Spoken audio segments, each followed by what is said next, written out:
100 ml of 1 normality HCl is mixed with 40 ml of 0.1 normality NaOH.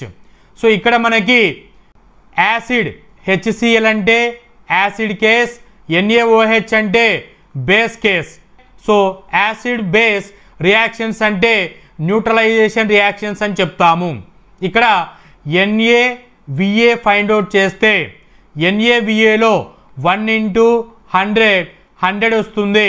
అదే NbVb చూస్తే 1 into 40 వస్తుంది.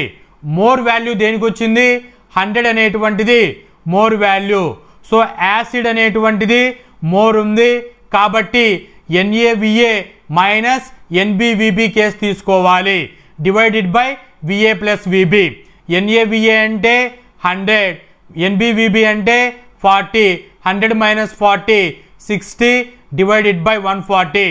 0 cancel. 6 divided by 14 is equal to 0.4286 normality.